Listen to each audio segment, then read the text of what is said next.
Welcome to Hidden Meanings.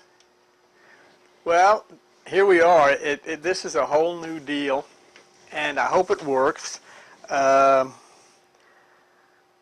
Meanings has been operating out of Forked River, New Jersey for, oh my goodness, since 1984. And I felt that there was a need to unload the expense of the building. The building in Forked River was running about $1,300 a month with the utilities, and so it just for a couple hours a week, it just got to be too much. So we closed it out, and right now I'm doing the program from the house, and this is what I intend to do. I will be doing some speaking outside, maybe once a month locally. Might do some things in New York, and if you'd like me to come and speak to your group, well, I'm willing to do that. Here's how. Well, let me show you first. Let me show you how this is set up. There's no audience here anymore. This is a one-person deal from the house. But let me show you how this is set up. What I did, I was concerned, that pushing buttons, you'll see me pushing buttons and everything, but that's ridiculous. Of course I've got to push buttons in order to put the slides on. So when I go to a slide, I'm going to push over here, and we'll be able to see that. And let's try it.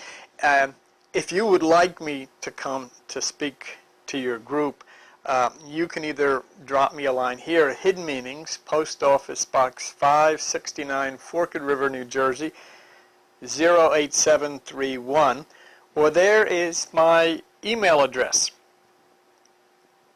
bdona910782000 at yahoo.com. And, I would be glad to come out and speak to your group if you'd like me to do so. What I want to do with the program now is I think we can make it a bit more personal. It's not going to be quite as formal as it was before with the audience and everything.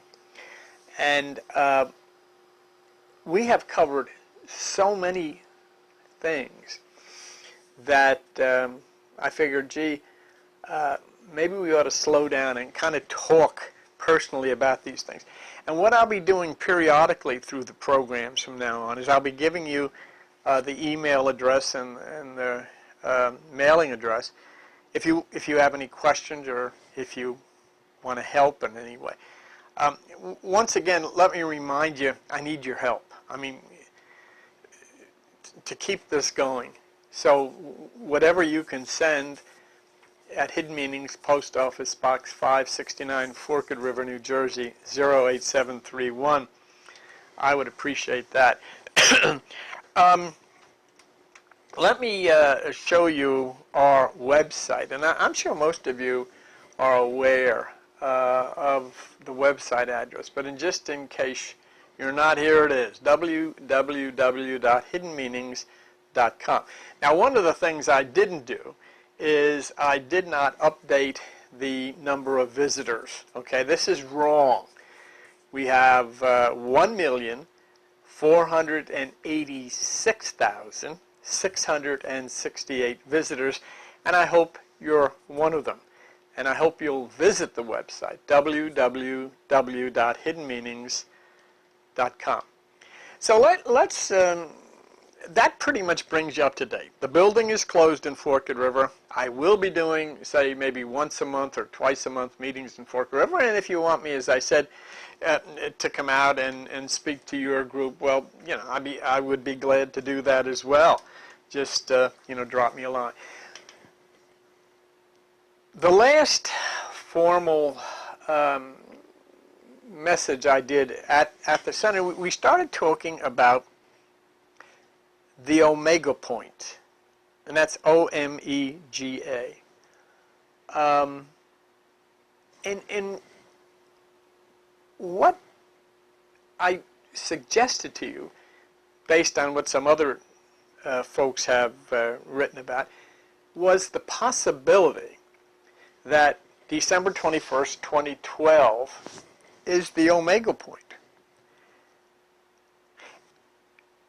And basically what the omega point refers to is a point where you can't go any further. Your technology has gotten so involved, progressing so fast that it's almost like a wheel that's spinning on an axle too fast and it just flies off. Think of all of the inventions in radios, televisions, iPods, computers, everything, and then you have to keep saying to yourself, well, what's next? Where do we go from here? And the omega point, or the 0 point, says you reach a stage where you can't go any further. And basically, it's a natural thing. And the natural part of it is that nature intervenes so that wisdom has a chance to catch up to knowledge. Knowledge causes us to invent things. And we do. But wisdom lags behind. In other words, we invent airplanes. Wonderful. Oh, you go fly out and visit Grandma in California. But then we found, gee, these airplanes, they could actually drop bombs on people. Wow. And we developed nuclear energy. We can light up whole cities. That's wonderful. But we also found out we could incinerate whole cities. So, we get to the point where the wisdom concerning our technology has lagged way behind the knowledge involved in creating the technology. Some of the things that, we're all involved in now, we look around and we hear about global warming, and one of the prime concerns that I have is the mistreatment of animals. I showed you, I think the last session, brutality that goes on in slaughterhouses is beyond comprehension. I mean, you have to believe that only sadistic people are hired to work in those places. No more are, the animals grazing in the fields or in the chick coops. I mean, they're jammed together, filled with antibiotics. And the Johns Hopkins scientists said it's a very serious concern because they predict that there will be a virus one day that will not be able to be cured because we're eating antibiotics every day. That's why Joan and I have decided no meat, no chicken. I mean, we'll go fish. I don't know how safe that is, but and it's a statement, at least a bit of a statement we can make about the cruelty. And the next thing, there's a big argument going on in the government about health care. I mean, it seems as though there's plenty of money to give to these large corporations that have trouble, but it doesn't seem like there's any will or desire to help just average people, sick people. We're arguing about whether we should take care of sick people. I love the scripture that Jesus gave, and she said in Matthew, heal the sick. Freely you have been given, now freely give. And yet these people, many of them claim, oh, they're Christians and they're, family values. But where is this? How many people did we slaughter in Iraq? And when you look around the world at all of the things in the abuse that we've brought upon nature and each other, you wonder, when did we become so evil? What happened? Or did it happen right from the very beginning? You know, we've been studying the Emerald Tablet, and we wonder, did it happen right from the very beginning? Maybe. When did the human mind simply decide to ignore that which is humane and compassionate and plow ahead for its own benefit?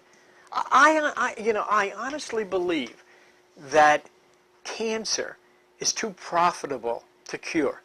You would impact too many companies if you cured it. So keep creating medicines to treat it, but don't cure it, Well, why or when did the mass mind decide that only getting money was important? And it didn't make any difference how it was made. As I was preparing this, there was a news headline that I'll share with you, and I think it's pretty interesting. But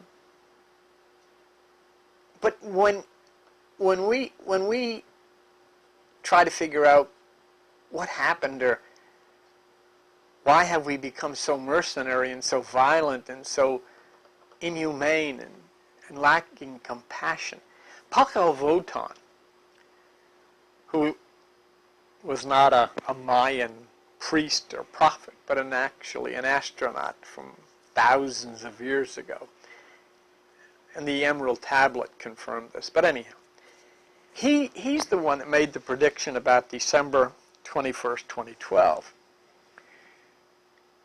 And this is what it says about Pakel Votan. Let's read it.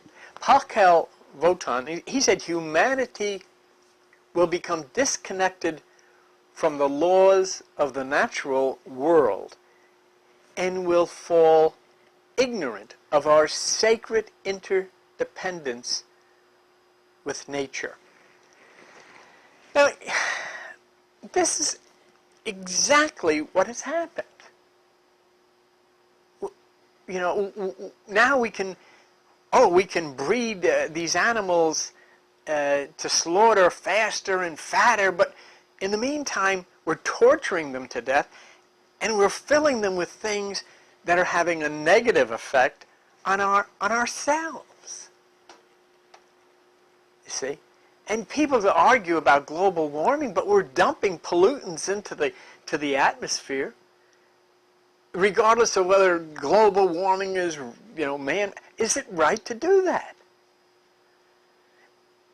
And so he says again, we will fall ignorant of our sacred interdependence with nature, and humanity will suffer damage because the technological society will cause a collective divergence from natural law in exchange for materialist values. Yeah, so it doesn't make any difference how you torture these animals that you're going to eat. We have to make the money. It doesn't make any difference, how many people we have to kill in some country. We need the oil. It just doesn't make any difference how we affect the climate change. We got to hit the bottom line.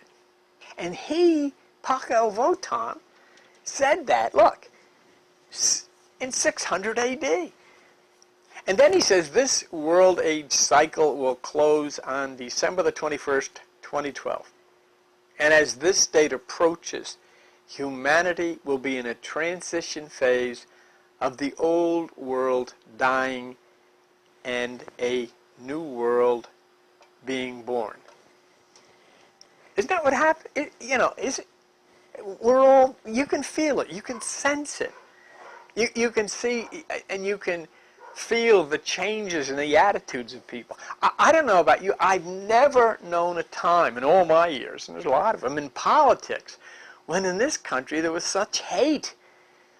And when one group just says, regardless of what you say, we'll say no, even if we agree with it. And then you've got people out and everybody's packing guns and,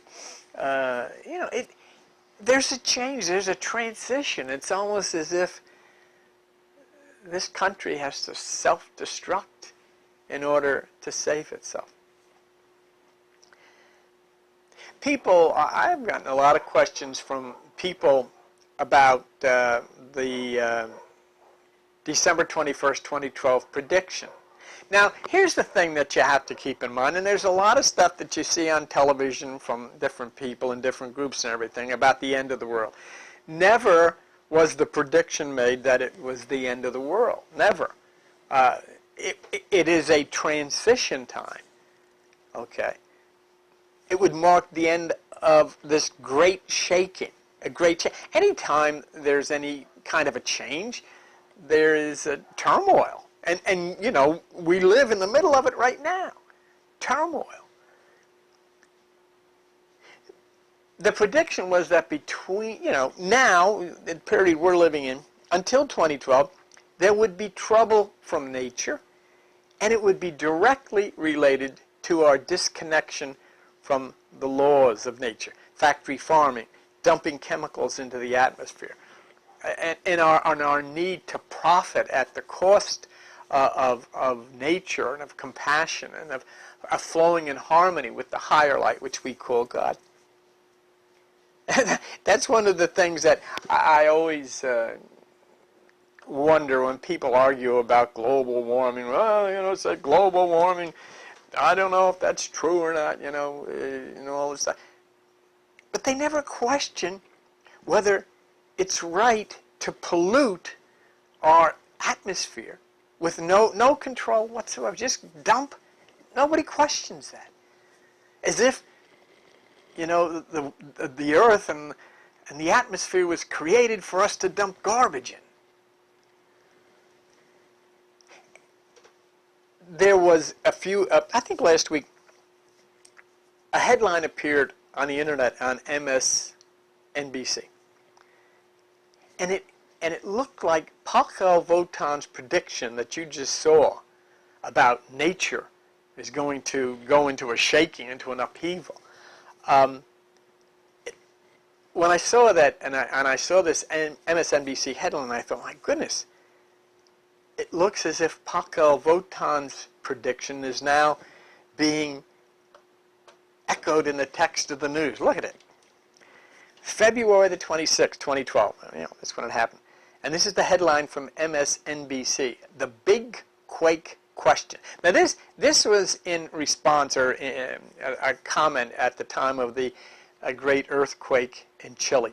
The big quake question: is nature out of control? Seismic shockers is to be expected, but nature seems to be more active. And you see the I don't know if you can see it big enough on your screen, but there's little white boxes showing the frequency of earthquakes all over the world. Is nature out of control? I think the headline should be, no, nature is in control, and we're finding that out. It's earth people who are out of control. You don't have to argue this politically. I mean, we've been talking about December 21st, 2012 and nature for the last couple of years. And Pakhel Votan made this prediction back in 600 AD, and now you're seeing it on the news headlines. Nature seems to be more active. The earth seems to be more active. Simply consider that the prediction made in 600 AD was that because our industrialization and our technological advances would separate us from flowing in a harmony with nature, nature would react. And from the headline I just showed you, you can look at it again, it would suggest that nature is reacting. Look at the question. Is nature out of control? Nature seems to be more active. Well, that's for sure.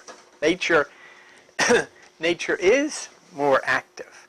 And that fulfills the prophecy. Now let's go back and think about December 21st, 2012 again.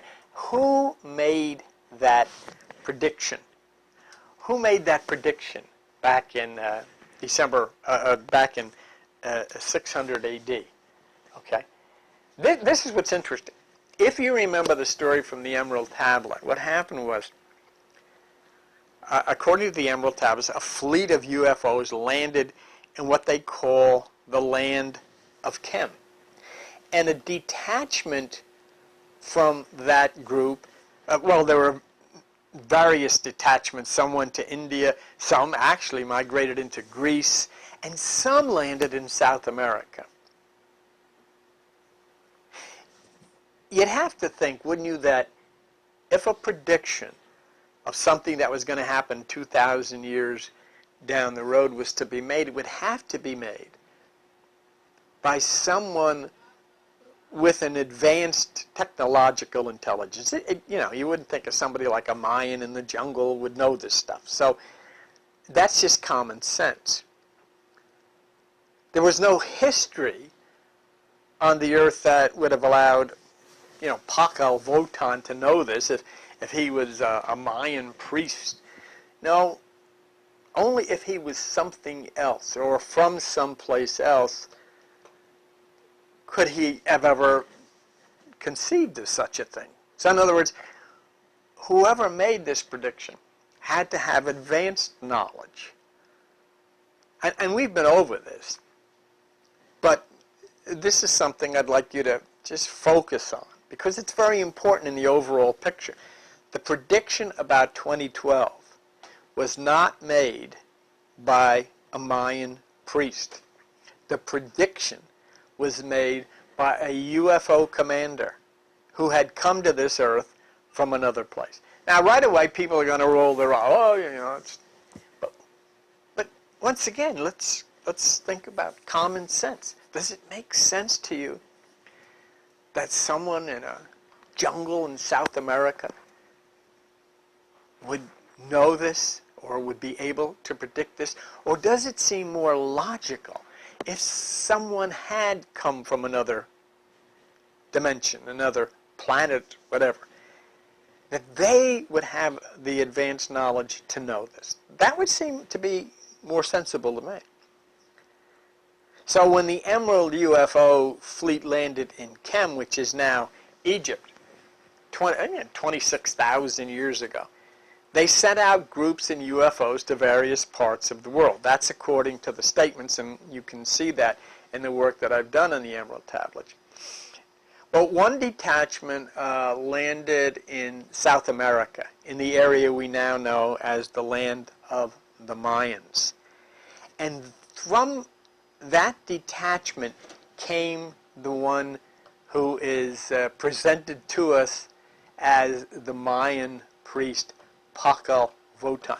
Let us look back at the information from the Emerald Tablets, and let's read it together, because what we're talking about here is, you see this all the time, the Mayans predicted this. No, the Mayans did not predict this. This was made, this prediction of December 21st, 2012, was made by an astronaut, made by a commander from a UFO detachment from another place thousands and thousands of years ago. Let's see how this is read, okay?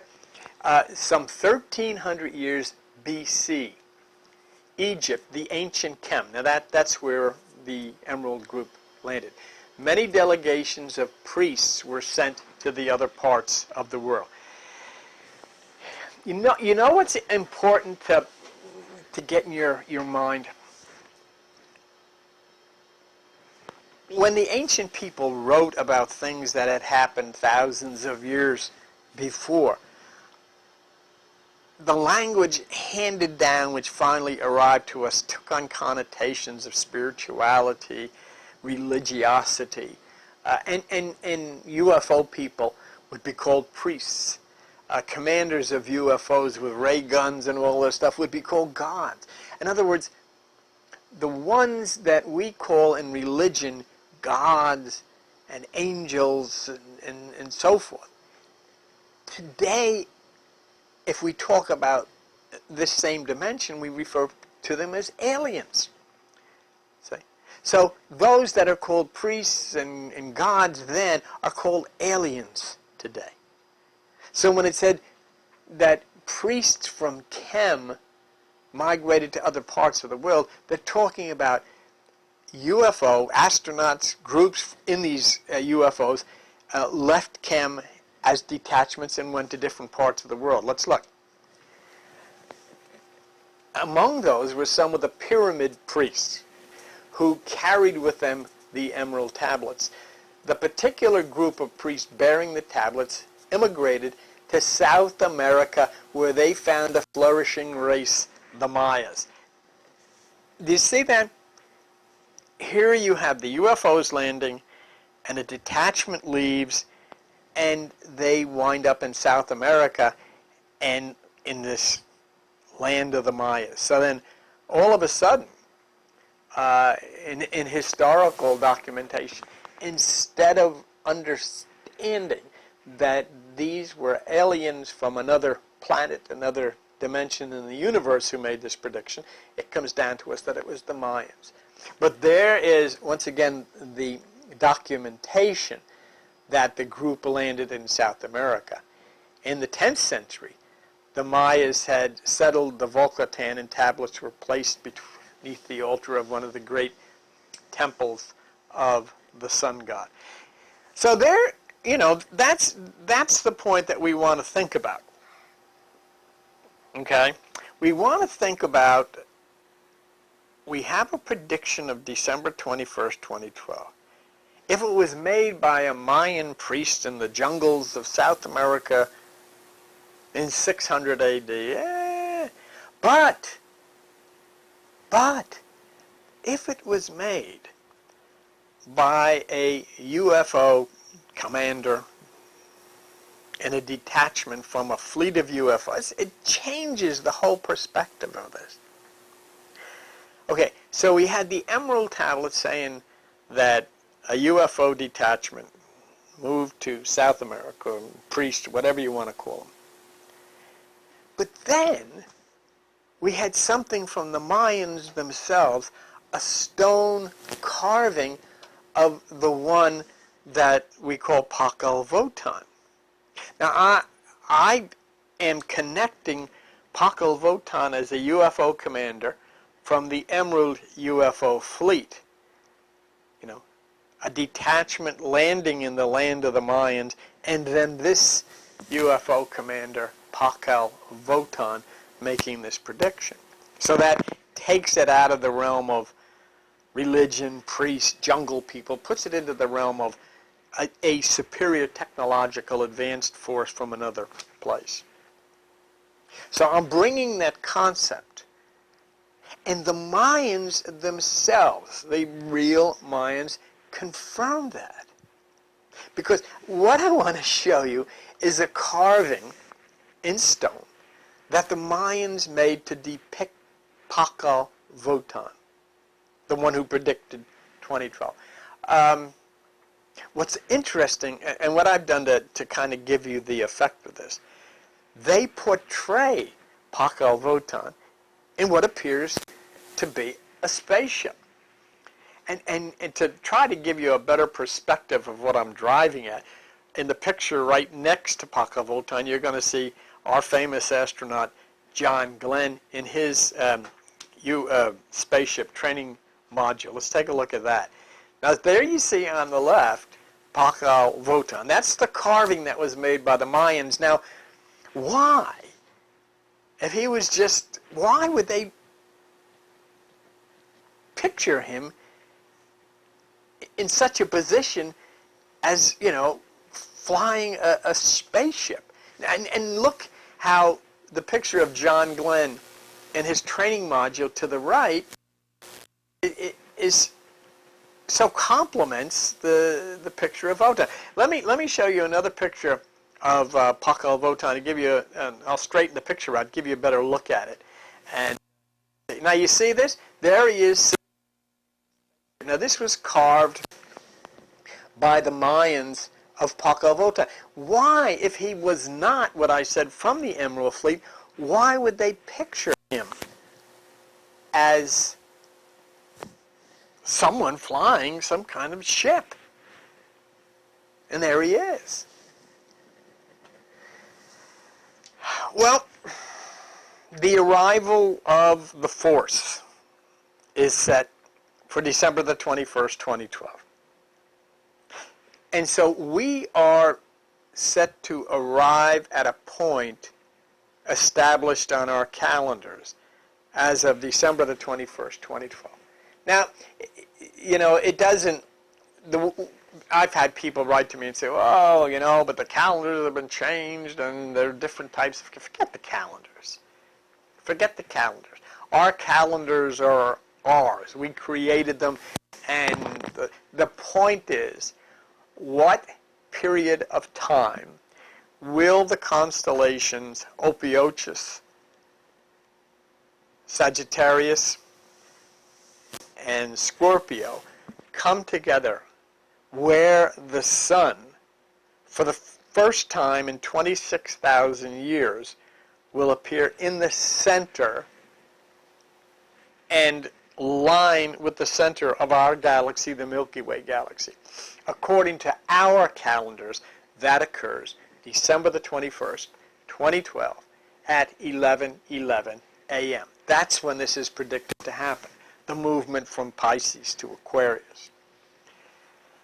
So we're predicting, or the prediction has been made for that point as the culmination of the great change.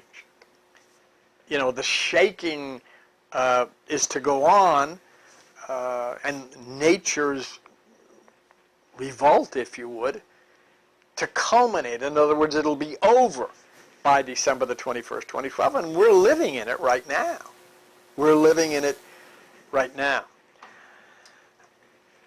The Emerald UFO Force was able to predict this, and their computations are now being confirmed by others within our own time frame who are able to calculate what you may call 0 point. There was a Catholic Jesuit priest named Pierre Teilhard de Chardin. He referred to that 0 point as the omega point. And that's what I'd like to spend some time with today, and we'll take a look at that omega point. And I hope we're going slow enough so you're getting a kind of a more time to grasp this stuff. So the question would be, does the omega point, does the 0 point figure into December the 21st, 2012? And the answer appears to be yes, it does. And so now let's sit back and think, what am I talking about when I say the omega point? There is a point, it's a natural phenomenon, where all things that have been changing over space and time reach. In other words, a point is reached by everything that is evolving in life. The universe, everything, ourselves. A door is slammed by nature on what was, and an introduction is made by nature of a whole new way on what must happen for life to continue. In other words, there is a natural force that will intervene with the mind when knowledge has evolved to such a fast point, it has left wisdom so far behind, and the knowledge, the power gained by our inventions, becomes a threat to nature itself. Now, the changes are called fractal, F-R-A-C-T-A-L. And what that means is the changes happen right before our very eyes. We don't know who ordered the change. We don't know who created the change. It just happens, you know. It just happens. And when the changes occur, we change with them. Where did the internet, the website, the computer, where did it come from? It just happened. But it swept all of us up, where now we can't conceive of living without a computer. We have to be on the internet. Our whole lifestyle changes. We buy things on the internet. We understand. We research. Everything is on the internet. But the question that nature then asks, well, what are you going to do next? Well, you had telephones, now you got iPhones, or all these different. What comes next? You have such a rapid change that you reach a point where, it becomes a challenge. Is what could we invent next? Because you can't stop making changes to all of this stuff we created. Can't stop because the bottom line depends on it. Wow, we have 8-track players. First of all, we have records, 78s. Oh no, we have 33 1/3, and you're going to have a lot of records on them. Oh no, we've got 8-track. Oh no, we've got cassette. And all of this stuff goes on. You got CDs and all. And what's next? You always have to have something next to get people to buy something next. But the problem here, and what the Omega point says, is a door has to slam on this, because you reach a point where your creations begin to create you. Your creations have to keep coming faster and faster so that the profits and the cash flow are not hampered. And it then becomes a fact that our need to profit gets to the point where even if we abuse and hurt nature and its animals and each other, we justify it because of our need for profit. And with that, nature itself begins to fall under the onslaught of our creations. The factory farming, the pollution, and the guns and bombs and missiles that we shoot at one another and all this stuff. Think of a wheel going faster and faster and faster until it gets on the verge of flying off the axle. Well, something has to slow it down. I mean, it's just common sense. It even happens with dark matter and dark energy. There has to be dark energy to slow down the expansion of the universe, or everything would go flying. That's the way nature works. There's something that puts a hold on the spinning that everything does in the universe and kind of controls it so it doesn't fly apart. And that's what December 21st, 2012 is, and that's what the Omega point is. Something has to control the speed of our technology. Our knowledge has to slow to allow wisdom to catch up. We become a threat to nature, and we become a threat to ourselves. So what we have as we move along here is glancing now not just into the December 21st, 2012 prediction, but pulling back a little bit and say, now look around you and see what's happening, and you'll see that these things that nature must do are occurring. See, you have to understand existence. The earth is not like a rubber ball. The earth is alive. The earth is a living thing. The earth is a living organism. That's how trees can grow out of it and flowers can grow out of it. And it gives off life. But we, upon the earth, having received the knowledge to create things for our pleasure and for our health and for life, have found that our movements in evolving have been so quick. We're building one thing on the back of another that it takes us to that 0 point. It takes us to the omega point. And the question is that December 21st, 2012? And there's many who comment they think it is. And that's the point where we can't go any further. We have to start a new path of life and consciousness. And you know, as I showed you in the beginning of this program, even the news services are saying, what's going on? Is Earth out of control? Is the Earth is much more active than it has been in the past? Well, that fulfills this prophecy, doesn't it? You see, what we do is we operate physically, we invent things, we change things, we use things, but we never consider that there is this force that propels our ways into one cycle, and then out of that cycle into another. But we have to create. There's got to be something new. But the creations now are creating us. We change our lives to accommodate the things we've created.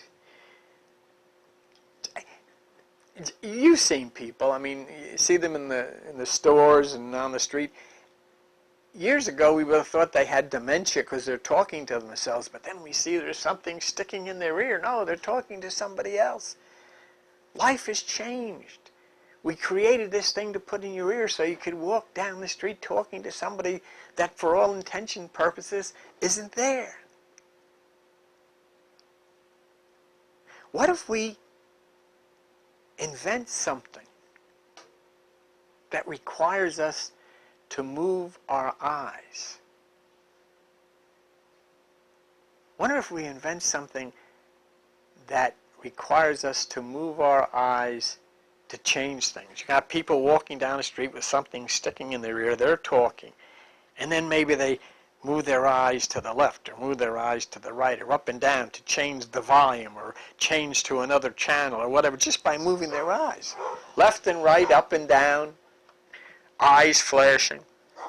Now, if you think I'm exaggerating and you want to see a perfect example of how our creations are creating us, look at this information from Japan about new technology. This is really hot stuff. And I think then you have to say to yourself, my God, what's next? Take a look.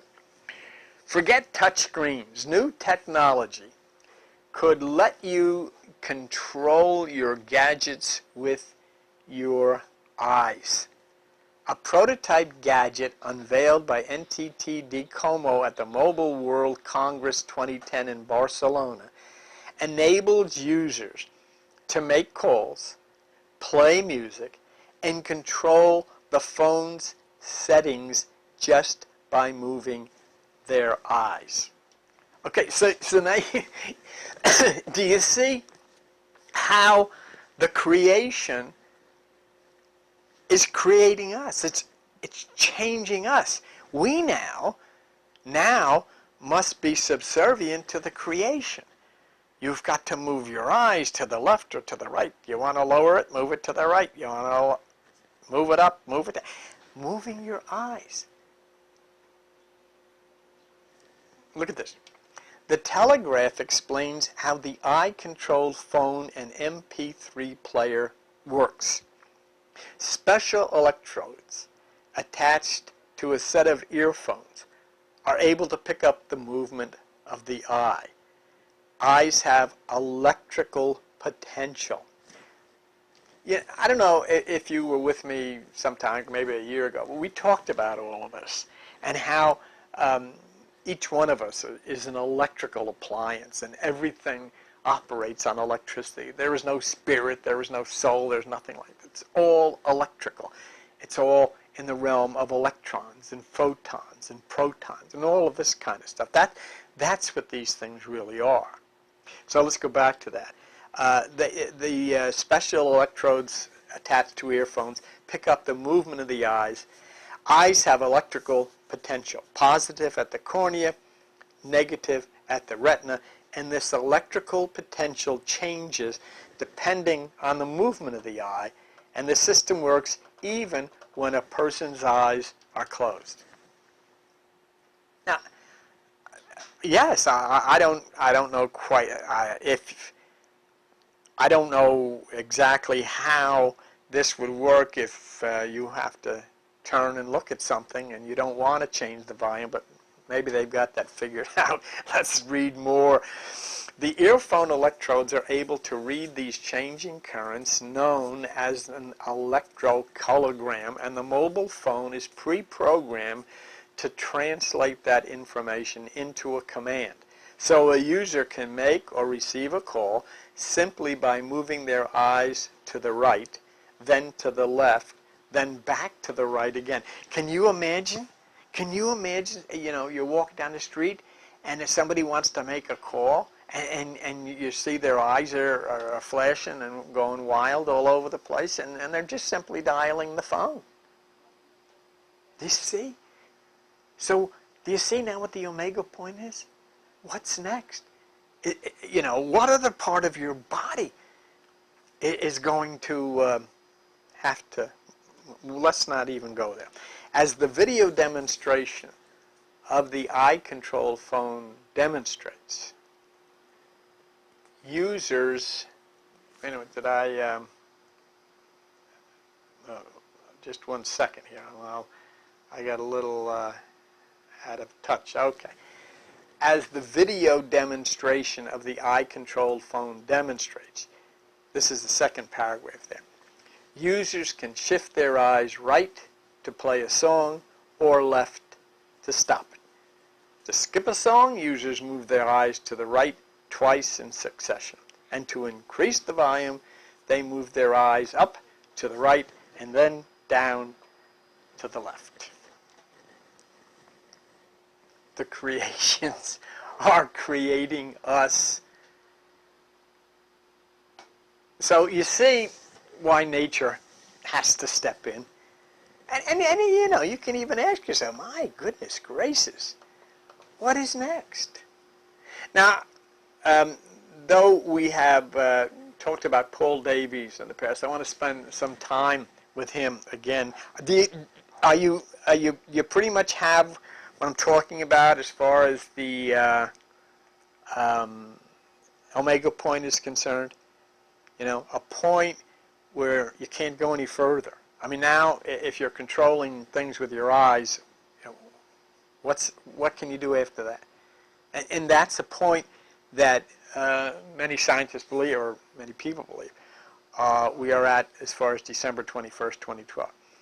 Paul Davies has written some great books. He's a quantum physicist, and he asked some questions that we want to spend a little time with him and discuss what he says. So let's say maybe his comments will make it a little easier for us to understand where we've come so far with this. This is Paul Davies.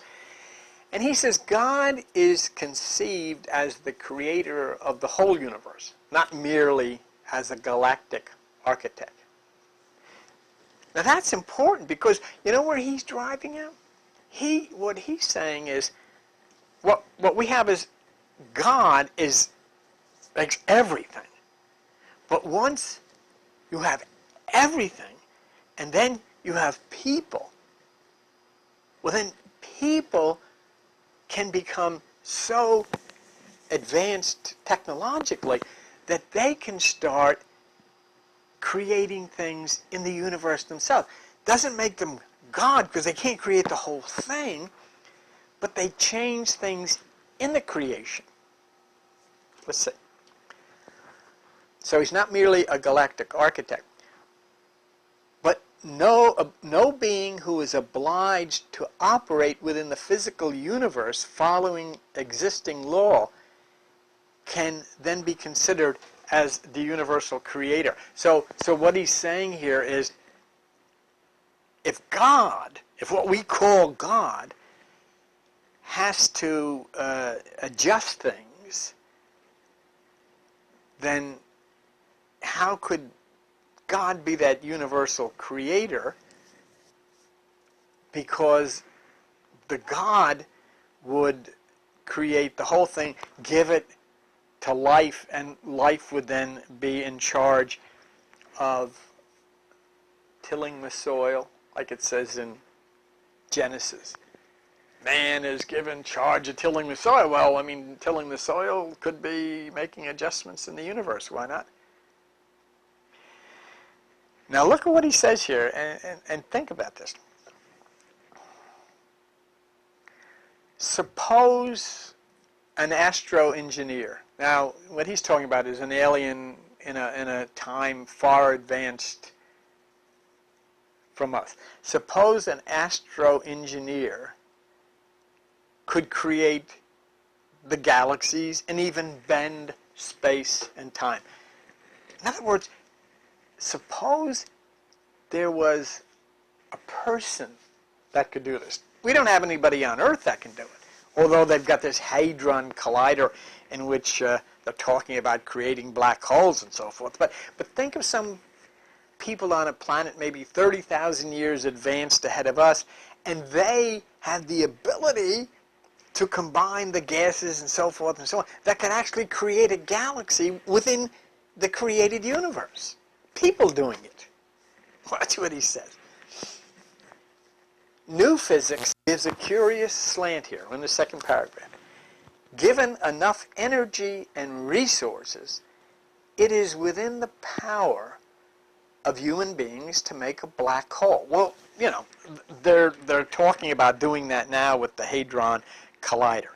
So there is something in the universe, black holes, and now we have to think, did people from someplace else actually make them? Did they make them as kind of a tunnel for time travel? So you don't have to worry about the speed of light. You just go in a black hole and you're in the next place. Do you see what this is saying?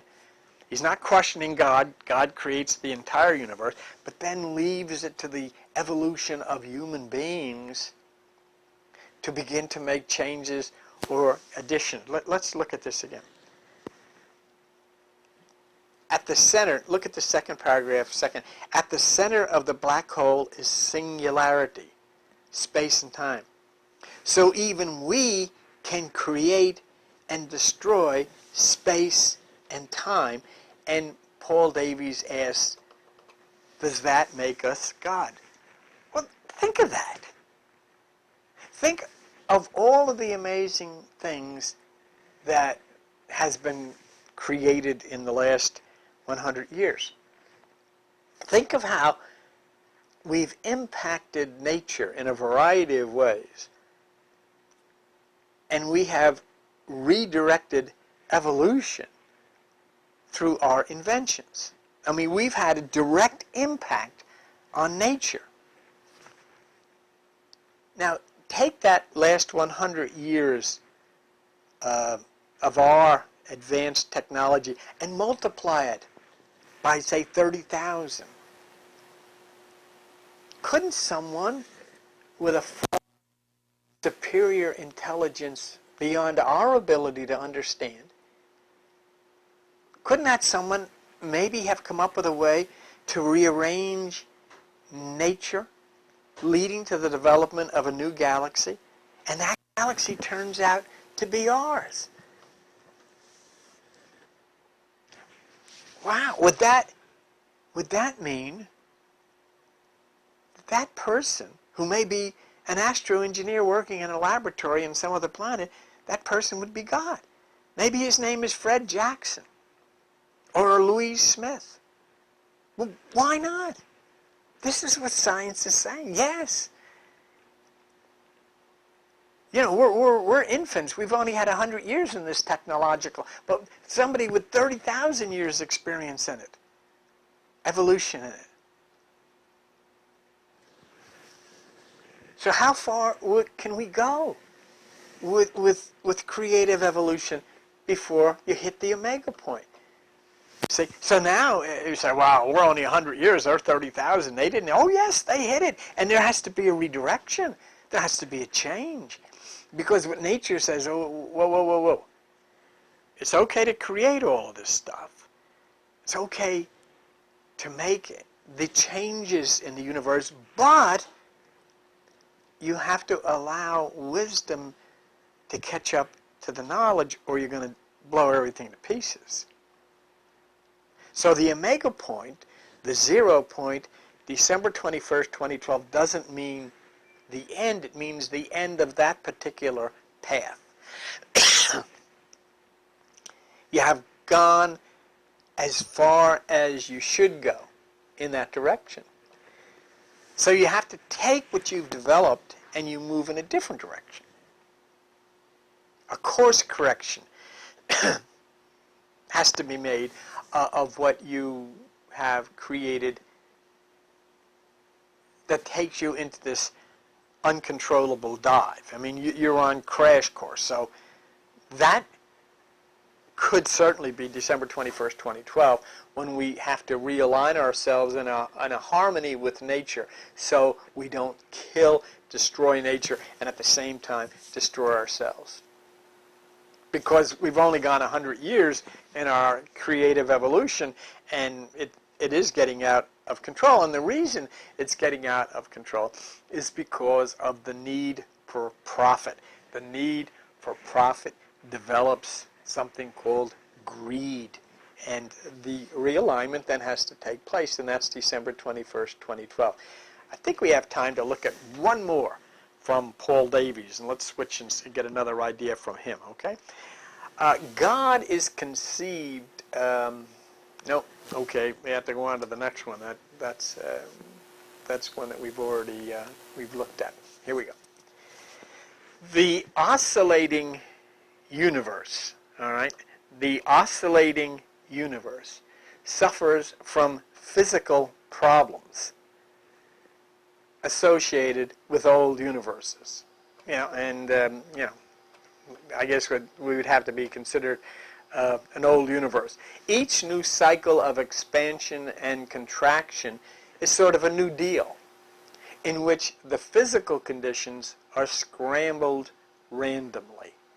Some physicists have speculated that the highly compressed cosmos, rather than imploding to a space-time singularity, will bounce to an enormous density and a new cycle of expansion and contraction.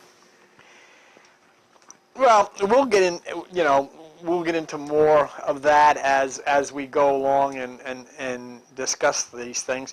But let me tell you again, if you would like to ask a question or share a thought, here's how you do it. You can write me at Hidden Meanings, Post Office Box 569, Forked River, New Jersey, 08731. Or you can email me, bdona910782000 at yahoo.com. Okay? And I definitely will get back to you. If you would like, if you can help, I need your help. And whatever you can send would be greatly appreciated. If you'd like me to come out and speak to your group, you can reach me at the same address through mail or through email. Okay, well, this is it's a whole new thing, you know, and it's a different style. I'm trying to slow things down so you get a better grasp about what's being said, and I do too, really. As you go along slower, you start, you know, to be able to think of different things that kind of make sense a little bit more rather than rushing through this stuff. But let me know how this new approach to the TV video goes with you, that means time's up. I'm not going to hide anything from you. So let me know what you think of this, and I'll respond to you. Thanks a lot for being with us. Bye-bye.